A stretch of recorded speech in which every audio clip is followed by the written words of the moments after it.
Hello, everybody. My name is Aaron. And I'm Mike. And I'm still Jeff. Still? Congratulations. I thought we know, were working right? on changing that. We have not succeeded. To the silent J. We're right? gonna be Hef. Walter. Hef Walter.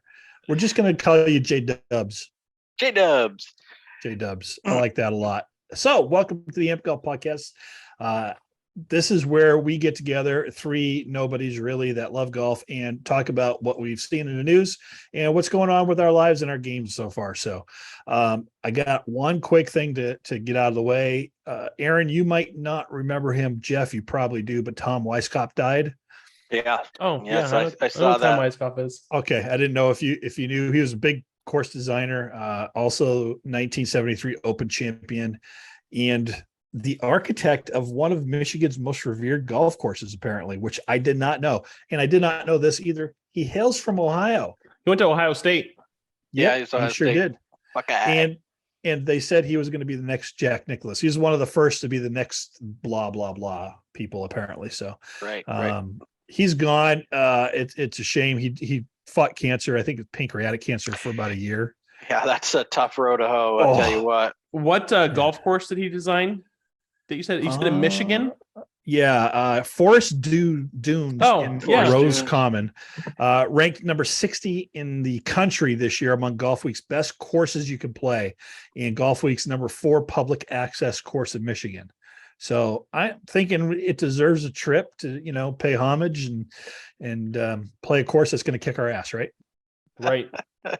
Because it probably will. That's how you get better. Adversity tempers the steel. Let's talk about that for a minute, Jeff. I don't want to talk about adversity. Let's talk about your steel. How tempered is it? Well, it's got a temper, all right. It certainly has a temper. I love it. So apparently the course that he built there was on some secluded property that was once owned by the mob. Nice. The Michigan mob. The Michigan mob. Wolverines. Oh wait, no, that's a different movie. Different movie, but hey, whatever. Mm-hmm. And he had carte blanche to do whatever the hell he wanted to. And I saw the layout of this course. It's freaking gorgeous. It really is pretty nice. Kind of goes through forest and then some open area and some fescue and some other Where's stuff. It at? So Rose Common. I'm not sure where that is. We'd have to look it up. So I'm going to because I must know. Yeah, they said one of the quotes about the. Go ahead. No, go ahead. I was gonna say it's only just over 4 hours away, so it's not even that. It's not even that bad of a drive. That's doable for an overnight, right? You know? One of the quotes from Golf Week on this is what's most striking about this course from a routing perspective is how it weaves in and out of the forest and dune areas several times in the course seamlessly. A particularly strong set of par fours, including short and drivable par fours, as well as brutes such as number 14, and everything in between. A really nice walk in the park and outdoor experience as the course meanders through all the various terrain types. This is also where the Loop is. Yes, so that's a pretty famous track too. We've seen that one. It was on No Laying Up. No Laying Up. Played it. So that's a pretty cool design. Just in general, playing the same course forwards and then backwards, and it's completely different. Yeah, so Jeff, you're getting in range. Go ahead. The Loop. No, I was just going to say you're getting in range of Charlevoix and the Boyne courses. The Donald Ross Memorial is up there. The Heather, the Moore Mountain, Boyne Mountain courses. I mean, you're within. Looking at the map, you're within 60 miles of all of these tracks, which are there's some really. Or Arthur Hills, which was a new course when we first saw it many years ago. Got to play it then after it opened up. That's a fun course. Some great elevated tees with these huge fairways that you think, oh, I can't miss that fairway. There's no fucking way I can miss that fairway. And then you're looking for your ball in the pine trees, swearing at the top of your lungs because, yes, you managed to miss this huge fairway. So it's not like number 2 at Eagle Rock. That's what, 20 yards wide, 30 yards wide. Is it 30 yards wide? I don't think it is right now. If it's 30, I'd be amazed. It might be less than 20. Narrower. So I'm also kind of impressed too, where you see a lot of courses like this. I'm assuming this is a resort style area, a lot of golf courses on the property. Tee times usually aren't very cheap anyway, even at a resort course. You can play 18 holes Thursday through Sunday for $135, which for a resort style course like that, I feel like is pretty reasonable, to be honest. Yeah, because it probably includes the cart. Mm-hmm. They typically you're not take paying for a caddy or anything like that. I would imagine, but still, that's pretty reasonable. I mean, that's what I paid for down in Florida when I went to golf down there, and that's nowhere near what I would imagine for students to be. Right. Shit, I don't even want to talk about what I paid in Cabo San Lucas. Tim Hall, if you're listening, you remember what we paid for Cabo Real? I think it was $3.25, $3.50 for a round. It was up there. Dang. But it was like hitting off the carpet that I'm sitting on right now. Right. It was that beautiful. The course is kind of brutal. So we were talking to the head pro when we went and played there, and he asked us how we played, and none of us were particularly good. We were probably high 80s, low 90s consistently. And he told us, play the tips. And we looked at him like he was stupid. And he's like, what? Why would we play the tips? He said, because it takes all the trouble out of your way. You won't hit it into ravines. You won't hit it into the sand traps. You miss all the trouble, and you'll have a better day. And sure as shit, we had a better day. So it was really nice. Now, we also found out that Bill Gates was flying in later that afternoon, and the course was closed. We were like the last tee time. And we hatched a plan that we didn't pull off, where one of us was going to stay behind and lay in the weeds so that when a ball came, he was going to, bludgeon himself and lay in a fairway and say, "Oh, Bill, what did you do? What did you do?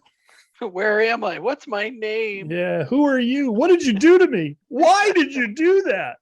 Anyway, never happened, but really, really great course. They played the Senior Slam there a few times, and it was just one of those must-haves. I remember one of the holes was cut. We were all like maybe 1.5 feet, 2 feet away, just surrounding the cup. And we all putted and we all missed, and the ball broke different ways each time. Yep.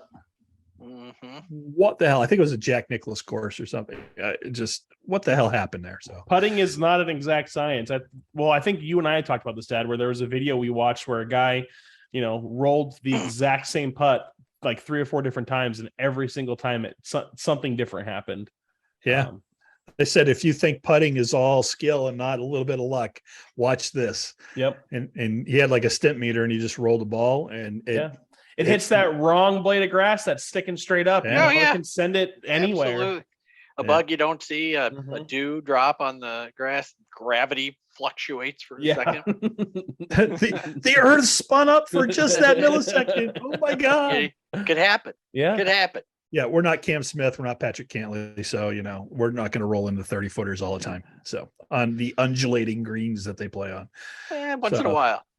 Every now and then. Every now and then. Dumb blind luck. I almost chipped in like 3 times on Saturday when we were playing. I mean, it was just so close. I had 2 that burnt the edges myself. So chips off the green. So. Yeah. So our theme lately has been slow play. Jeff, you got to play in a 4-person scramble. Yes, 2v2, 2-man scramble, or 2-person scramble, if you will. It was my wife's office summer party. The law firm. She works. She really ratcheted it up a notch this weekend. So it's the Hacker Classic, right? There's been a traveling trophy with this event for years. This guy's he's had the shit kicked out of him. He's been in the back of cars. He's been in trunks. He's snapped. The golf clubs come off. He's glued back together. He had a rubber blindfold for a good number of years. I mean, the trophy's just a mess, right? But every year it's at the tournament. And this year I was paired with one of the attorneys. Mary was paired with one of the assistants' husbands. And, we took a commanding lead and then lost it. And I put air quotes around lost. There was a little controversy. And by little, I mean, there was no question it was a controversy. They'd elected to play Mary's ball, which was resting in a hazard, right? A red line hazard that they could not hit out of. Oh no. So they leveraged the scramble rule of moving the ball a club length to declare that got them out of the hazard without a penalty. Now listen, No. the scramble rule of the club length does No. come into play here. I might have to back up Mary on this one. However, you cannot change your position as in a hazard or your lie or cut as in the grass. So, and you were with an attorney, so I'm sure he, you know. The funny thing was, is Mary's like, thumb through the book. I goes, I don't know that ball was in the hazard. I go, I stood on top of it and looked down at it. I love it. That's great. Oh, I don't know. It's just a question. You know, I'm like, so. Yeah, we have massive storms come through this weekend, so we didn't get to play a lot. Were you guys playing slow? How was the pace for you? It was okay, but you have to suspend all. You can't. It's a scramble. I would have thrown my clubs if I'd invested, because there was somebody along and there was a lot of conversation and there was a lot of music and there was a lot of beer drinking, and it was a 5-person rolling party where we were trying to play a scramble. And, you know, I just, you know, what do? You can't. Right. You can't do at that point, you just accept and crack a beer and go for it, right? Well, no, you don't crack a beer. I don't do that. So I drank my Gatorade and played golf as best I could. I can't drink and play golf. I play so much worse. The only thing I can drink and do better at, there's two actually, darts and pool. So if I have a standard size styrofoam cup vodka lemonade at the turn, sometimes I'm okay for a little while in the back nine, but yeah, I just don't do it. Just help loosen you up a little bit. A little swing a little. It just helps the thoughts, those like intrusive thoughts just kind of fade away. You know, but so hopefully we get to play more this weekend, golf instead of whatever that was. So yeah, Aaron and I got to play 9 on Saturday, 9 on Sunday. Nice. Aaron played spectacularly well on Saturday. I mean, a few lost of focus moments that probably pushed his score to a 40 instead of a 37 or 36. Yeah. And I did not play well, and then we reversed it on Sunday. Yeah, we literally reversed it on Sunday. Well, it's also, I mean, this is something too where we've talked about. There's a noticeable difference when especially for me, when I play later in the day, give my body some time to wake up and warm up. You know, everything feels really natural and like easy. And then when I roll out of bed, no warm up and go to the course, it's a disaster normally for at least 6 holes. Oh yeah, I was even par going to 14, and then on 14, I'm like, oh, because we played the forward tees, which we're going to probably do more of. Keep everything in the bag and just play the forward tees with hybrids and irons only, no drivers, no 3-woods. And I said, hey, I'm going to do Zach Radford here, and I'm going to hit a stinger with my 5-iron. And I stung it dead left into the woods. Then I dropped another one, and I said, okay, I'm just going to do it again. And I kind of went to the woods again, but I hit a tree and bounced out to the fairway. Mm-hmm. And then I'm like, I can hit a stinger from here. It's only 200 yards. And I hit another one dead into the woods. So I finally carded an 8 on that hole. Yes, you did, and had one more bogey and the rest pars throughout the rest of the day. So you know what? Take comfort in knowing that you did not get the same score as Colin Morikawa did during the event this past weekend. That 10 he had, I did not card a 10, and he only got a 10 because he held it. He held it like a pitch or something, and ended up being a 10. It is crazy. Speaking about this weekend, or last weekend, Patrick Cantlay out of nowhere. It was kind of out of nowhere, right? Yeah. Again, someone who I think we've talked a few times about him not really doing much, but he's now second in the FedEx Cup standings. He's had a stinky good. I mean, he's technically won on tour with Xander this year, and then he wins again last weekend. He's now, I mean, less than 100 points behind Scotty Scheffler for the FedEx Cup. So, and Xander, I thought had a chance a little bit. He just never really, the game just never went forward on Sunday. He was kind of treading water. Yeah, it was pretty amazing to watch Scott Stallings hang in there. Mm-hmm. And I mean, he's been on tour for, I believe it's 12 years now. Has never made the FedEx Cup playoffs, let alone the championship.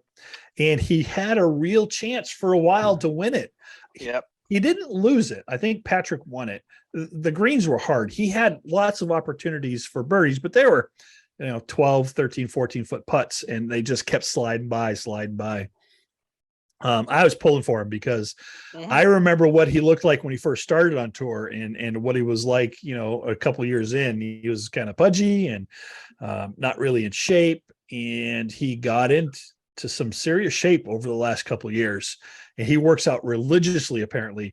As a matter of fact, Bob Does Sports, which is another YouTube channel, they got to go to the Wednesday, I believe, and they saw Scott walking down the fairway, and they were heckling, just fun heckling people. And they said, Scott, put on some pads. You could be a lineman in the NFL, because he's kind of jacked. But what I didn't know about what Scott did was, and I didn't know this about the PGA Tour at all, players, they have their own stats coaches that look at statistics for them and tell them kind of, you need to be here, you need to be doing this, you need to hit this many fairways, you need to be hitting this many greens in regulation. On this course, you need to do this, that, and the other thing. I didn't know that was a thing till today. Yeah, I didn't know either. Data scientists, basically. Right? Statistics, they mean a lot. And we talk about this when we play.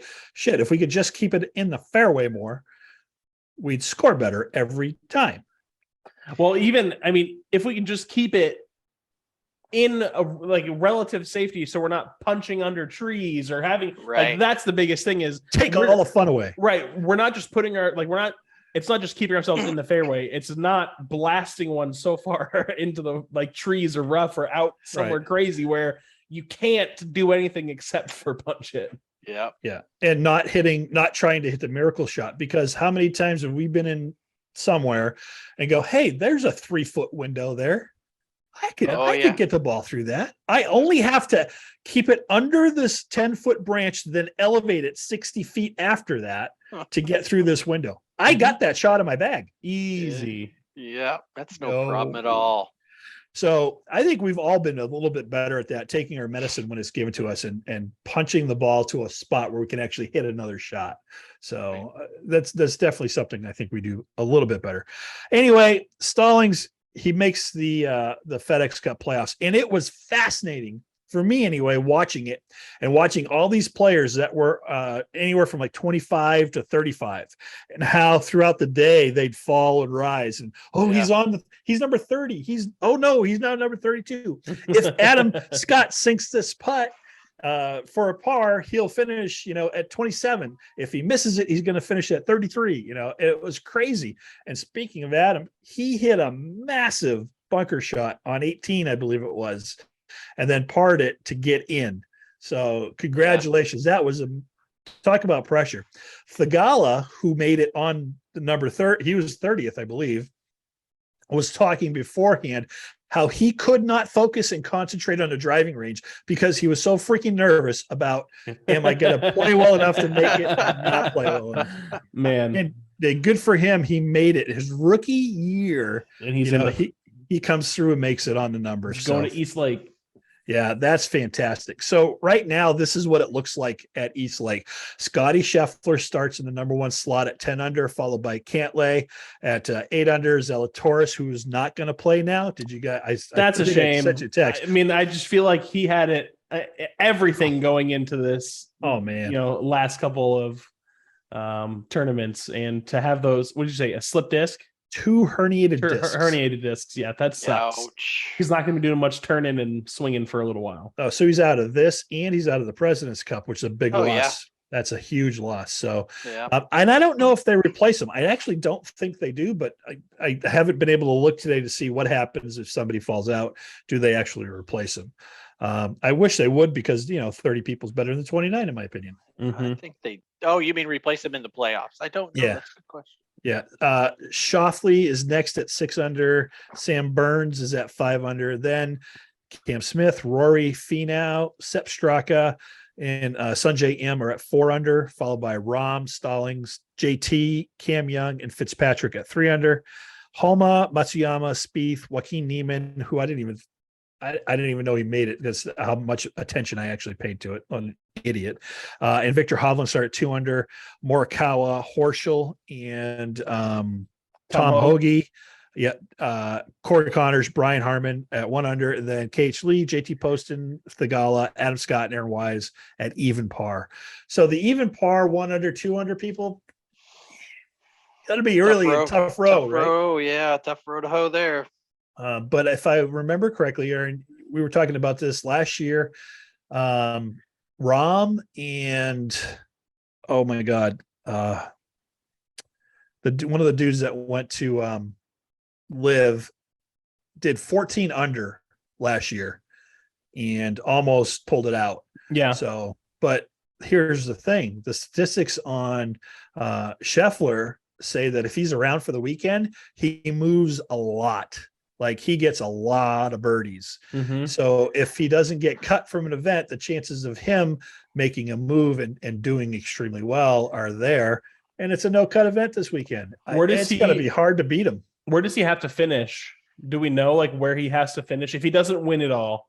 Like I'm sure there's a bunch of different like contingencies, like so and so has to do this or whatever. Right. But I would imagine if he finishes in the top 5, maybe you think he gets it, right? even lower than he gets it. Right. I mean, unless again, Patrick Cantlay would have to completely blow up because they're so close together. That's going to be interesting. It'll be fun to watch. Yeah, and Cantlay is a repeat, right? He's the only repeat since this event started to win a tournament, the same tournament in the playoffs, right? Yeah, so defended it, yeah. So note about Zalatoris. So will not be replaced in the Tour Championship field. The strokes will not be reallocated. So he's just basically a scratch, right? And they don't fill his spot. Don't move up. Don't get the strokes. Nothing. Of course, President's Cup, more time. They will replace him on the President's Cup team, obviously. So right. That's interesting. So there's just a hole now, and it makes it just a little bit easier for everybody below him to potentially move up and do something, right? Yeah. So does it? I don't know if it changes that much, right? Because it's not like they don't start any better. No, right? But he's gone. You just don't have him on the course. Yeah. So that -6 is not there technically, right? When they start. So if I'm in the bottom, my goal is to you got to play with a different mindset. I think if you're starting with a lead like Scotty is, don't you have to start with I'm leading the tournament? You go in, I'm leading the tournament, right? So and then the guys below him have to go, I got to chase you. No, you don't think so? Tiger, well, so in a way, right? But Tiger always said, let the other people make the mistake. But Tiger never liked to play necessarily with the lead. He liked to be the guy that was 1 or 2 strokes back, right? Mm-hmm. Because when you are leading and you change your game, football teams do this and it drives me insane. Hockey teams do this and it drives me insane. Let's lay back. What's the 2-goal lead, right? What's the worst lead in hockey? The 2-goal lead. Yeah. Well, if Scotty comes out and doesn't play his aggressive style of golf where he's going out there and hunting for birdies, I don't think he wins it. So he's I don't think he can just go play golf and say, oh, I'm going to defend my 10 under. I don't think that works. No, I think I agree with you there. In particular with Scotty, he has to survive Thursday, Friday and hope that his weekend game is there and he's still hovering around that 10 under number. Because if that's the case, I think he becomes very, very difficult to beat. Now, his putter has not been the same since the Masters. The rest of his game's kind of been there, but his putter has not been. And these greens are not easy. They're very, very undulating. There's lots of up and downs here. So, yeah, you got to see a little bit of his frustration on Sunday when he was missing putts. That you would think he would make, considering the year that he's had. Just a lot of frustration. I guess he spent a ton of time after Saturday's round on the putting green with his coach working on the putting, and maybe could have had a beer instead or something. Because maybe you think at some point. Well, okay. So again, I think. Do you think at some point, no matter how good you are at something, you can prepare? A lot of these guys after they're done playing will go hit more balls, things like that. Do you think that's taking a little bit too much? Do you think that takes away from their natural innate abilities to just go out and do what comes natural to them because they're thinking about it too much? I think it runs the odd of if you don't find what's wrong and you're trying to fix something, it further ingrains it in your head, right? So in other words, if I go out there with a driver, I'm hitting the ball a little bit of right, and to a pro, 2 degrees right is not good, right? And they can't figure it out, and they keep hitting it there. Now it's really in their head. Right. Do you think that's what happened? So you were talking about that, and a player came to my mind, and that was Ricky Fowler, who's someone who had kind of a unique driver, like golf swing, and who for a long time was doing really well on tour, started to change things and make things better, and completely blew apart his game. Where it didn't look like he needed to fix anything. He wasn't playing badly before he started fixing things. Well, Spieth did the same thing, right? Right. I mean, so how many years did Spieth disappear for because he was searching and searching? And now you still see him doing that stupid fucking little hitch swing warm up, but it works for him now. It works now, but is it worth the 4 years that he didn't play well when right before that he was the best player in the world? He won 3 majors. And he was racking up wins like crazy, and then he started tweaking things, and he completely fell off. I mean, it's funny because we say the sayings all the time, right? But there's a reason people say, if it ain't broke, don't fix it. Yeah. You know, when I talk about this, I think of Tiger, because he's gone through some like significant swing changes throughout his career. Oh yeah. But the only time he implemented swing changes was when he would hurt himself, and he had to swing differently because it was otherwise it would hurt his body.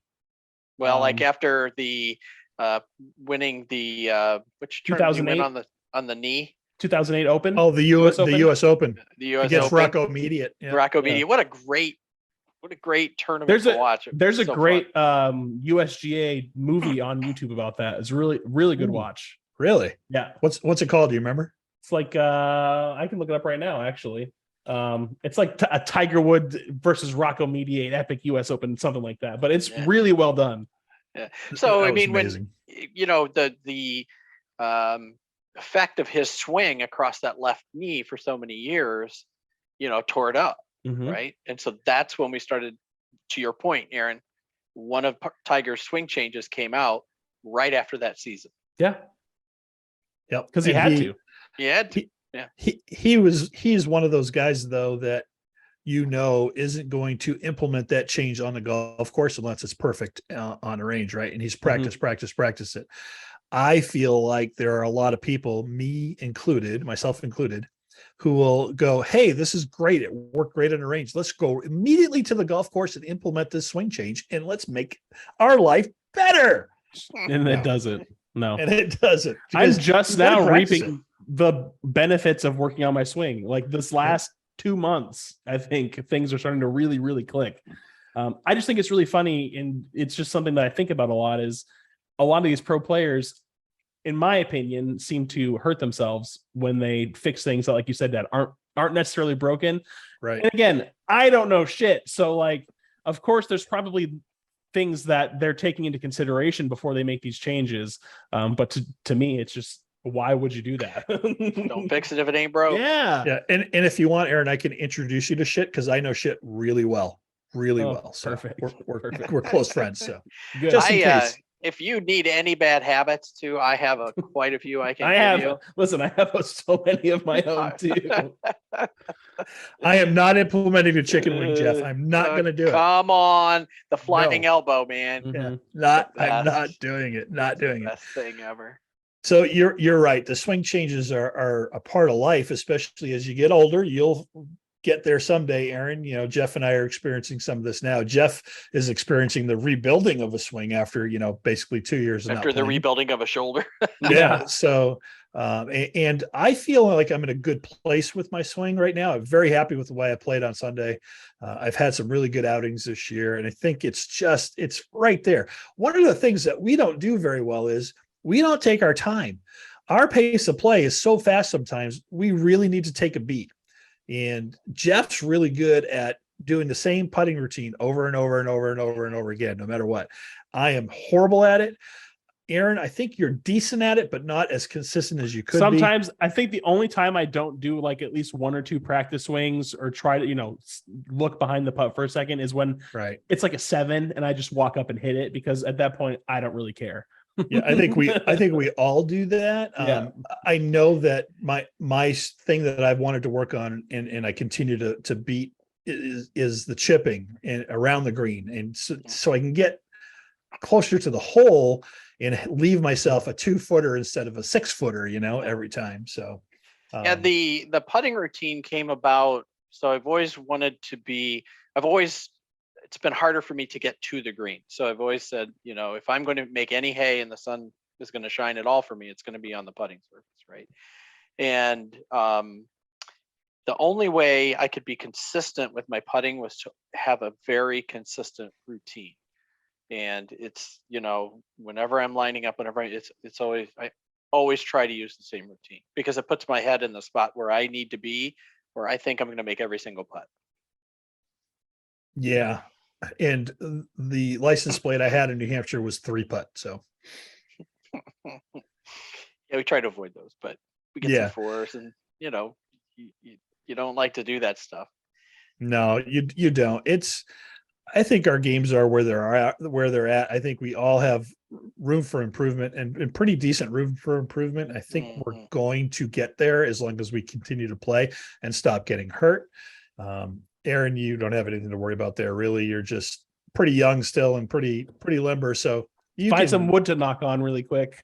Yeah, right. You got about, it was 45 for me when things started to break down. Jeff, what was it for you? About 45, Yeah, 46? that sounds about right. I'll tell you something else though, that good to know. Aaron, you probably don't suffer from this as much as I know I do, and I know Mike's mentioned this a few times, but being in shape, right? It's harder for older men to keep the weight off. I'm probably as heavy as I've ever been in my life, and I'm just not in good shape, and that affects the golf swing, especially the core, because of the twisting and the turning and everything and coming through it. And this year it's kind of a lost cause. I can start on that effort, but I'd like to come out next year better shape, a little leaner, try to have a better and same turn on it. That's a big thing for me too. And again, I know it's hard to tell, but I'm not in peak physical form.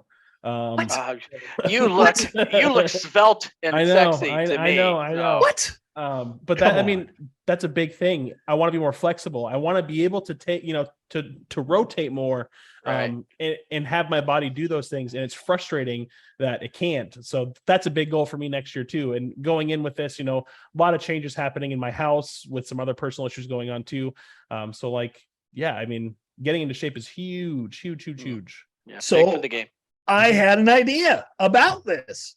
Oh shit! Yeah, and yeah, say hooray, because this is a good thing, right? We wait till January. Let's get through the holiday season. Really, I don't want to do anything before the holidays are over. There's so much lined up between now and the end of the year.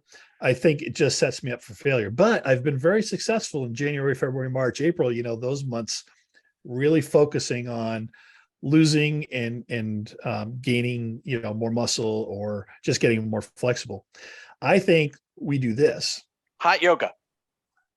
Sorry, that's what I think we do this. I'm on board, Jeff. Let's do it. There is a whole slew of golf specific exercises that are targeted to make the core stronger, make you more flexible, things like that, on top of other things that we could find. I bet you we could, between now and then, build a routine that the three of us have to follow, and we have to follow it for 4 months. And we lose weight, we get more flexible, and we can even make it a contest. The winner gets the other 2 people have to buy that person a putter of their choice or something. I don't know. Think of something. We could do whatever the hell we want, or nothing. We could just do it because it's better for us. But I think we could do it and document it. That's the way to show it that it can be done. There's a lot of folks, especially guys our age. And Aaron, I know when I say our age, I mean Mike and I's age. You're younger, but you are saying there's room for you too. So there's guys in your situation that probably would be interested to see how you progress through it as well. For sure. And I also think we each go see KB maybe and get an additional lesson or two before the year, our golf year really starts in earnest, just to see where the swings are at. I'd like at least kind of one what lesson this winter. recommendations. That's kind of Yep. what I was thinking when we were out Yep. on Sunday. What I had said, like, I want at least one lesson after the season is over.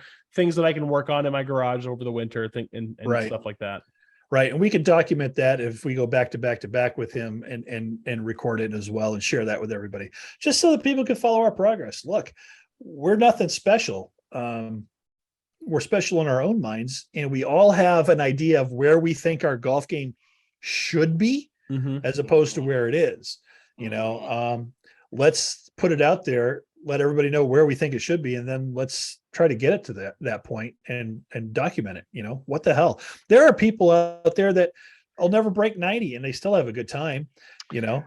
Well, it's interesting. I read a breakdown of golfers and the percentage chances in their lifetime to break some of those goals, right? And honestly, you know, breaking especially 80, I mean, there's not a lot of people that from a percentage of golfers that do it. I remember seeing that as well. There's not a lot. Even 90 is a pretty, I mean, if you're golfing in the mid 80s, you know, be happy with that result. You know, don't think that you're going to be the 71, 72 scorer every time. It's just not that's not many of us that can do it. I think I'm right there too, and that's something too where we got done on Saturday, and I was so happy because I had never shot a 40 before, you know, playing 9 holes, and you even said like there was a couple shots where if I had hit them a little bit better, I mean, I could have shot a 38 or a 39, which again is just, if I can put that together, it's right there. Like, it's so close to being right there. I had the opportunity to be with Mary when she shot her 78, and that included back 9 to par on Eagle Rock. She shot a 36 on the back, so it tells you she had a 42 on the front. Yeah, and you know, it's just, she was just like over the moon, you know. And then this is what we do. This is not good for us, right? From a psychotic mind thing, we walk off the course going, it should have been a 76 at least. Right. I've started to get a lot better at that, where it's like, yeah, I shot an 80 today. Like, that's fucking awesome. Let's go. You just shot a 78. You'll be lucky to see that number again in your life. Live in the moment, right? I've done that with both of you. Jeff, you were in a bag for me. You're with me a couple of times when I broke the 80 and got the 78, 79, right? Aaron, you were there when I was like 81, and I walked off the golf course pissed. Yeah. Right. Instead of going, coulda, woulda. No, that was awesome. awesome. Live in it. Live in the moment. But that leads to that mindset. On Saturday, I think we were on 17 or 18, and I go, oh, damn it. I know what I've been doing wrong all day. I have not, my swing thoughts were just gone. I was just stepping up and hitting the ball and hacking it around. I wasn't thinking about anything. I have to, before I swing, think about my grip is good. Okay, it feels good. Make sure to kick that knee out to get the hips to turn. Make sure you start your downswing with that little rotation, and make sure my chin goes shoulder to shoulder so that I'm keeping my head down and as still as possible. Because for me, especially, that leads to cleaner contact where I'm getting the ball first. Well, that helped me too. When on Sunday we were on 17, and I was so mad. I couldn't, after going from Saturday, I mean, hitting everything so well. I mean, just flushing every iron shot I hit to just, I mean, literally that's what I was doing. It's like I had never swung a golf club the next day. It's just the head's coming up. My whole body is shifting left to right when I'm swinging. And you were just like, just shoulder to shoulder. And I hit a 9-iron to 3 feet.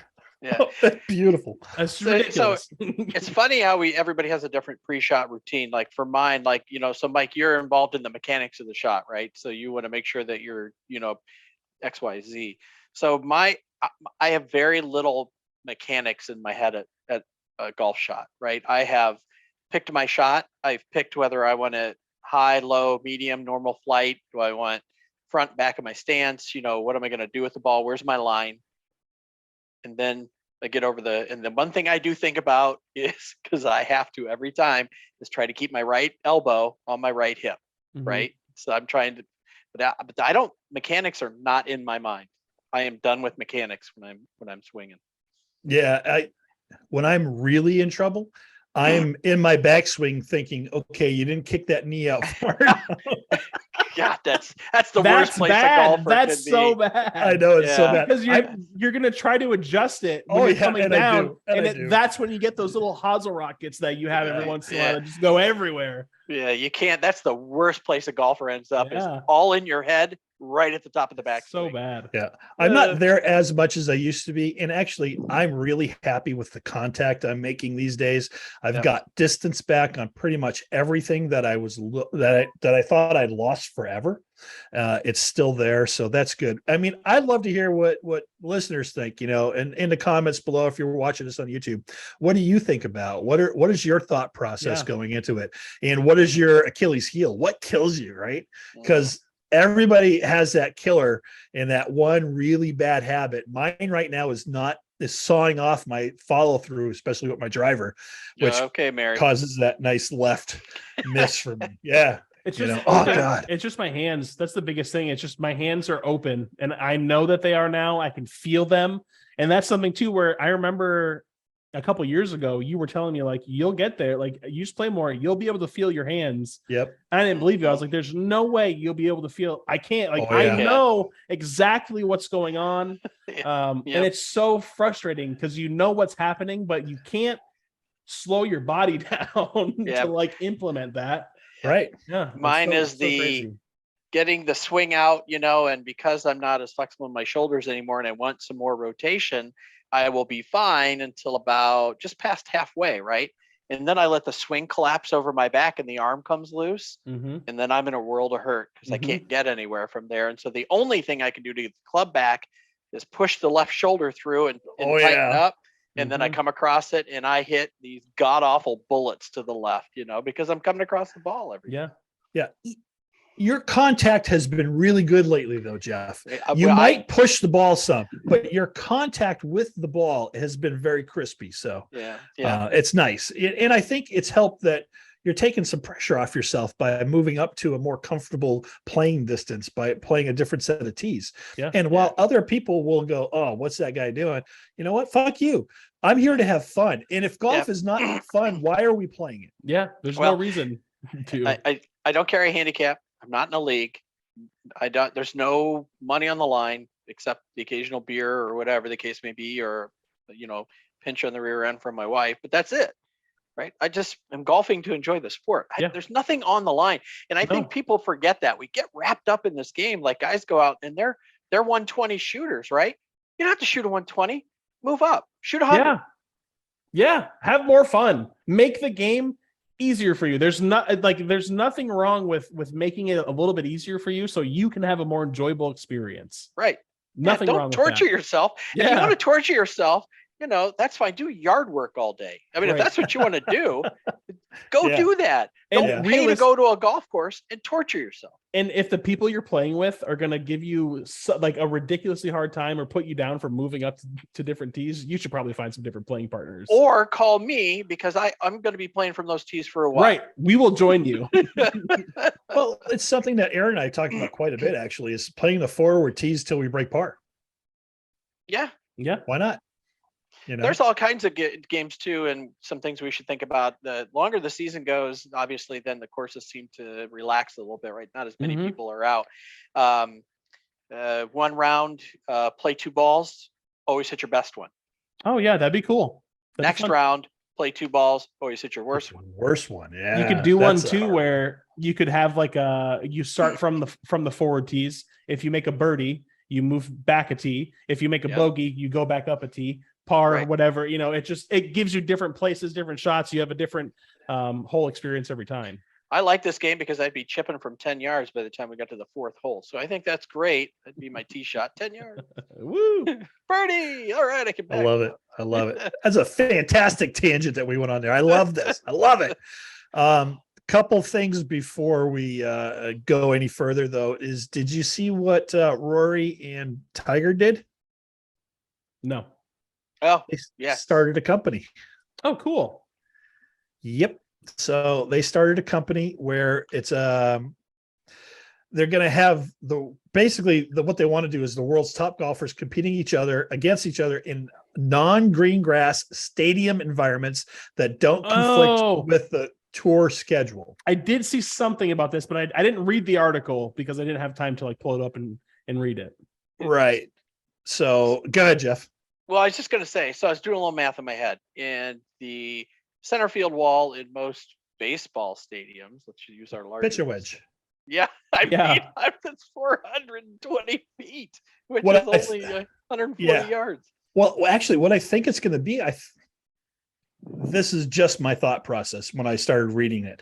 I think it's going to be like a Topgolf thing. That's what they're going to have. They're going to have targets to shoot for and aim for. It's going to be who closest to the pin, or it's going to be something to that effect rather than playing around a golf in a stadium. That's not going to work. So it's almost going to be like an all-star game where in the NHL they have, fastest skater and all these other games that they play. I think it's going to be like that.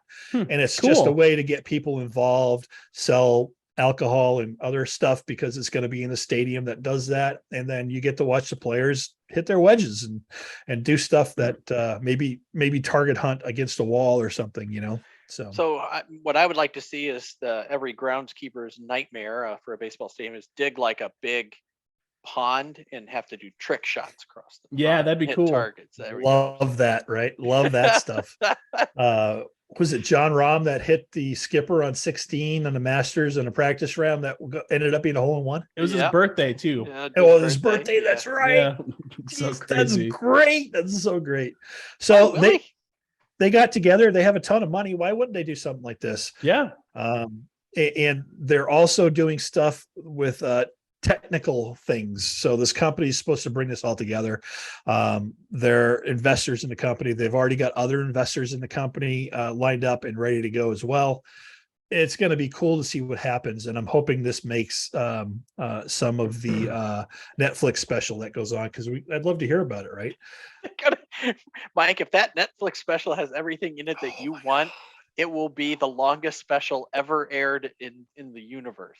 It's going to be spectacular. It better be spectacular, or I'm going to be pissed. I'm going to be so mad. I don't see any way that they can make this bad, considering all the drama that's happened this year in the golf world. Like, there's so much. There's just there's a huge story to tell here, and I would be shocked if this didn't do well. Well, look, the PGA is being so reactive to everything that's happened with Live Golf and everything. They're trying all this other shit, right, to keep everybody and to keep the PGA here. Here's the thing. I would love to see Live somehow work its way into PGA so that these 14, 18 events are the best golfers in the world and they travel the world. It's not limited to the United States, because I've read lots of stuff about how the PGA Australia is not the greatest thing in the world. PGA Canada, you don't hear very much there. That's where pros go to try to get it onto the PGA of America, right? Why aren't you want to grow the game? Send these guys to Australia, to Asia, to Saudi Arabia, to all these countries, and have huge events, televise them, make them a big deal. It'll be tougher for us to watch some of it because time zone stuff, but we'll still get the gist of it. We'll see the highlights, and I want to see the best players play in every tournament. Right. Don't you? Yeah. So I think they're just being so reactive anymore, and I hope the players are really starting to take charge of this. And I think they kind of are, because they just hired Jason Gore as a senior VP and player advisory to the commissioner. And his goal is designed to strengthen the relationship between the tour and the players. So Rory, who knows him very well, says, look, they asked him, why not a player? He goes, we're not looking for a former player to run this. The players are players, the management are management, and they're executives, and they're trained to run businesses. That's not what we do. He said that Gore could be the missing link. And this is where I'm a little concerned about this too. The missing link to take ideas from players and articulate them to Commissioner Jay Monahan.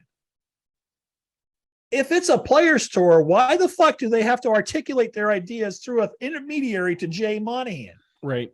I still think that we part of that link's Jay Monahan, where the LIV tour. But that's, I mean, we talked about this extensively before, but just to reiterate, he has dug in his heels from the first second that there was anything going on. He's been incredibly reactive. He's gone over the top with any player who's entertained notions of going to LIV, obviously. And I'm not saying it's wrong or right. I'm just saying it's been ultimatums, anger, refusal to talk with Greg Norman, the whole 9 yards. If the players all got together and that's how they wanted to treat it, fine, but it didn't seem that way to me. Right. They keep saying he's a player advocate. He wants to do everything as well as possible, like the players as happy as possible. This is from McElroy, and he said it's a good addition. I think while it may be a good addition, I think you're exactly right, Jeff. And I don't know where you stand on this, Aaron, because we haven't really talked about it yet. I think Monahan is a problem. Yeah. Yeah. You shouldn't have to have somebody come in and positive. say, yeah, this is what Rory and Tiger are trying to do, Mr. Monahan. No, if it's the player store, own it, right? The players should be like, you know what? We need this guy Gore to be the commissioner, not Monahan. Right. I don't know. Well, is it maybe? Well, yeah, I doubt we're setting that up. If you've got a Tiger who's got the moxie, obviously, I just think Jay should. Jay, sorry, it's been a good run, baby. Go do something else for a while. Yeah, maybe it's time to make a change. And there's been talk, and I've read stuff about the PGA going to a for-profit status. I don't know that that's the answer to it. I think that there'd be a lot of issues surrounding TV contracts with people that are helping to sponsor things. I think that nightmare could be pretty deep. So, boy, the legal fees to untangle that mess alone would be ridiculous. Mm-hmm. Right. Speaking of legal fees, Liv doesn't get their day in court to 2024. So we have a whole year. Yep. The judge set 2024 as the date. So yeah, they'll file to move that up, I'm sure, but I don't know if they'll have any success. Right. Did you see what happened while Rory was approaching the green this weekend when a fan threw a remote controlled golf ball on the green? Yeah. He was not happy about it. Threw it in the water. So a colleague of mine at work brought up do you think Rory is maybe a little bit more testy these days than he has been in the past? Because, trying to be the face of the tour and standing up and speaking out against all this stuff. He had that issue last year where a guy just walked up to his bag on a tee box and started looking through his clubs. Oh yeah, I forgot about that. I'm like, I never thought about it that way. Rory could be a little bit more testy right now because he's dealing with a lot more shit than he usually does. Right. But he's got a kind of a spot in the hot seat. So. Yeah, he does. And I think he's handled it very well, actually. Mm-hmm. So the stress that he might be under mentally because of dealing with all the questions over and over and over again, I think that could take a toll on him and could impact the game. But I'm still picking him to win it, and we'll see what happens. I'm going to stay with Xander. Yeah, you got to, I think. And Aaron, you're going to stay with Scotty, right?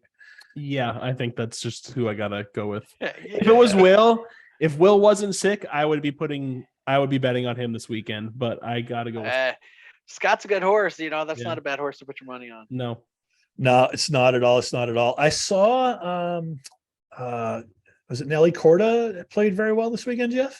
The girls. Sorry, y'all can write me hate mail for that one. The girls. The ladies. Roast Jeff below. Post an F in the comments for Jeff. Okay. Wow, I'm gonna get it for that one. The women did not play this past weekend.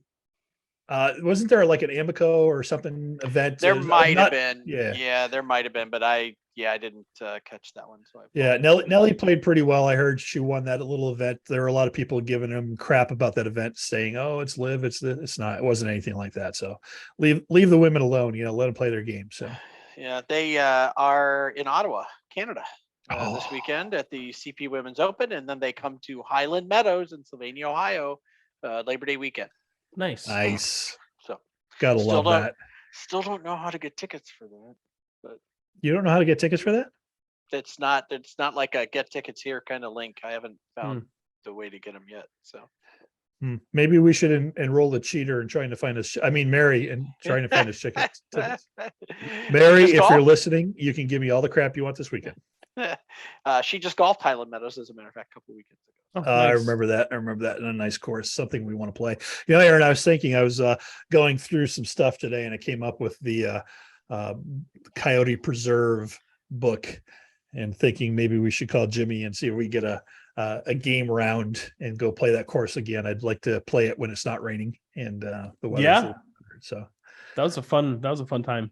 That was a fun time. So that's kind of all I got. I'm looking forward to this weekend and watching some of the playoffs and playing. Hopefully the weekend doesn't look like any rain. So doesn't look like we're getting any rain this weekend. So we should be able to play. I wasn't moving our Sunday tee time because by the time we get off the course, all the coverage is going to be going full swing, and that's where I need to be. Yeah, perfect. I'll be honest with you.